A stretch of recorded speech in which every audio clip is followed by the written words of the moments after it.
In this video, I'm going to be reviewing the Pineider Hollywood Notebook. I'll go over the specs, I'll do a paper test, and I'll tell you what I like and don't like about the notebook coming up.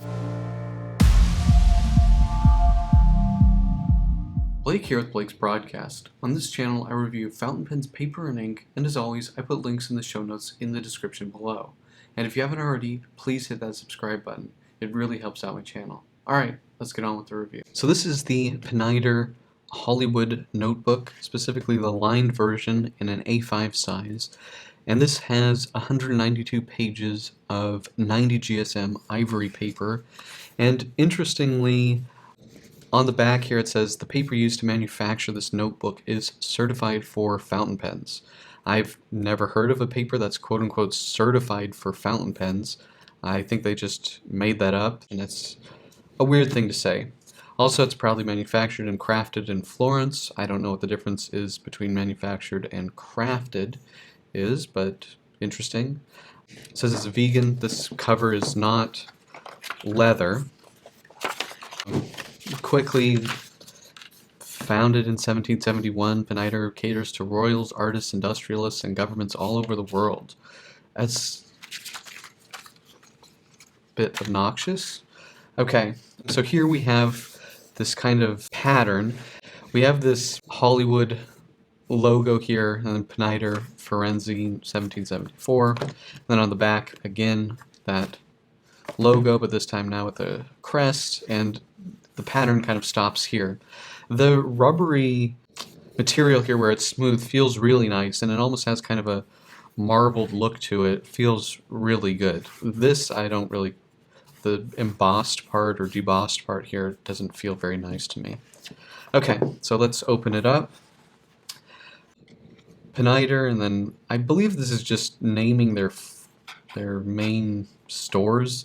I've been to their flagship store in Florence, and it is a really nice store. If you're there, I highly recommend checking it out. It is a big store with lots of leather goods and stationery, of course, and some of the Pineider fountain pens, although I've never personally gotten on with any of those. But anyway, here it's talking about this. So this is the design of the Empress envelope, and basically that somehow translates to this. I kind of see it. There's a spot here for writing your name and your information. And then again, more stuff about the history of Pineider. And then we go here to the pages, the main pages, which all have the Pineider logo at the bottom here. I actually find the design of these pages to be pretty elegant. You have a bit of a margin here and then a smaller margin at the end, which I like because you're not going to really get into the edge here, but you might make it near to the edge. Down here, it's a pretty fine ruling, looking at 6 millimeters, so very fine rule on this page. The paper is not watermarked, which is disappointing. Also, you'll notice that the Pineider logo is printed only on one side of the sheet, so it's blank here, and then you have another one here. Now, you do get a bookmark, which is a nice green bookmark, which is similar-ish in color to the cover. There's no pocket or anything. There's, at the back, just even more fluff, talking about celebrities. Oh, Madonna uses this. Oh, wow, Ridley Scott. Elizabeth Taylor. It's interesting. More here. This is some kind of, I don't actually know what this is. A printing machine? A paper making machine? I don't actually recognize it. Maybe you guys know and can tell me what this is. Anyway, yeah. So let's take a look at the paper test here. So up front, it looks pretty good. You know, this is a very absorbent paper. So you do get a little bit of, not necessarily feathering, but it is kind of fuzzy at the edges on these bigger ones. And you'll notice when you write on this paper that it does absorb. Here, we'll use this TWSBI Vac Mini, and this is a fine nib, but you can just kind of see it's very fast absorbing paper. It really goes into the paper. I think that, you know, looks wise, I don't care for the way that it looks with the Pilot 6mm parallel pen. Not that you would ever really write with that in a notebook like this, but the Mont Blanc looks good. The Lamy looks good. The TWSBI Eco here, the extra fine, looks good. Pretty much I think everything else looks fine to me, but I don't like the look of this Pilot parallel. Now, on the back you can see that it bled quite a lot, and even onto the other side here. We also got bleed from the Mont Blanc. The other two fountain pens were fine. The fine Lamy and the extra fine TWSBI were okay.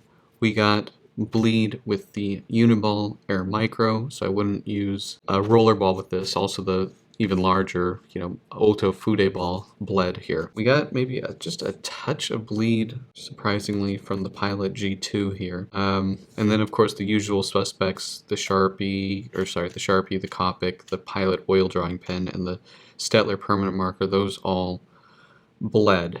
Now, let's see, if we look at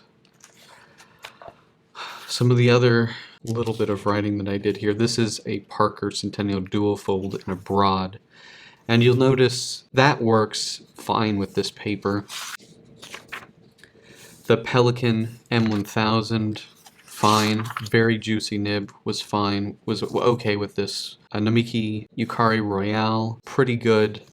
And here, actually, with this other ink, the Mont Blanc OBB, this is Irish Green from Mont Blanc, fared a bit better. Still a little bit of spotting there.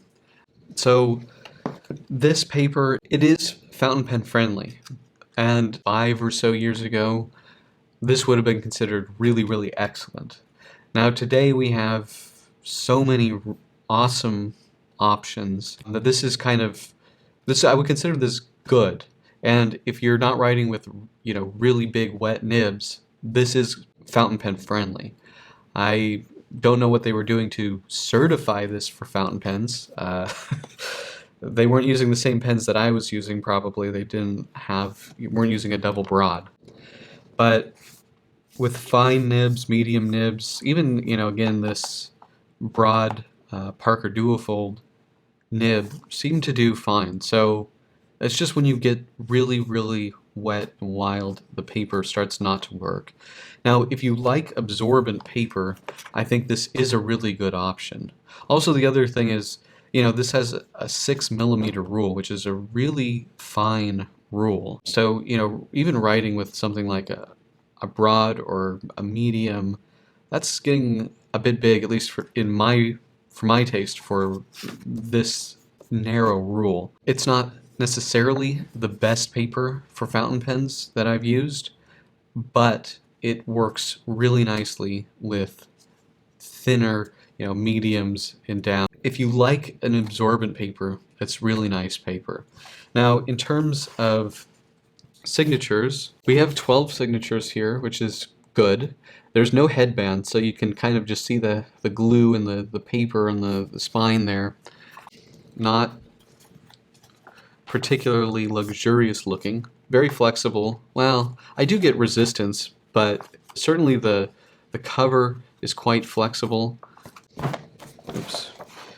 This lays flat. It's not maybe my favorite, but with, you know, a little bit of pressure, it's really not too hard to get it flat.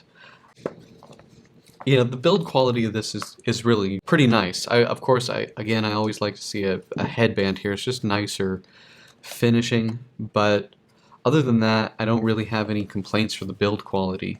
The material for the cover feels really nice, especially back here where it's smooth. It definitely has a luxury look and feel, especially with like the signed paper. It's elegant notebook if you just ignore this part here. So what are my pros and cons for the Pineider Hollywood Notebook? I think it's a well-made notebook. It feels nice quality. I like the feel of the cover. Everything's put together nicely. I do like their page layout.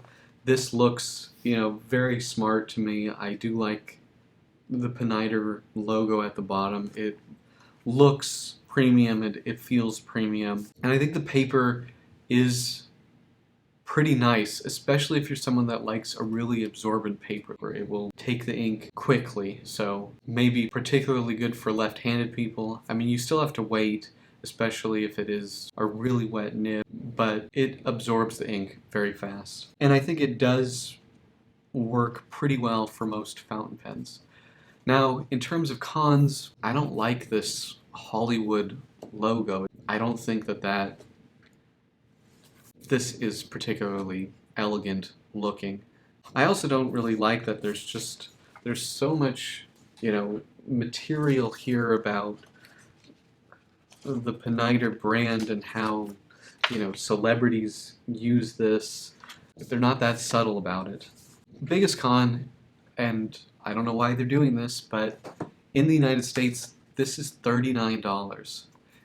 In Europe, I believe the retail is 19 or 20 euros, and right now on Pineider's website, because I just looked, it's 10 euros. At 10 euros, buy this. It's good.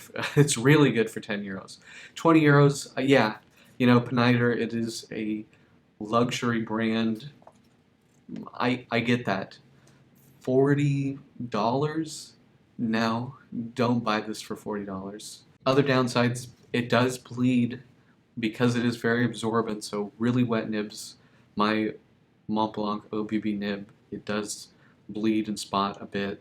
It also doesn't work that well with liquid rollerball pens, doesn't seem to like that. But it does work nicely with medium nibs and down. I don't think you're really going to have a problem with this. And again, if you like that absorbent type of paper, this is very nice. Okay, so that is the Pineider Hollywood Notebook. Do you guys have this notebook? Do you like this notebook?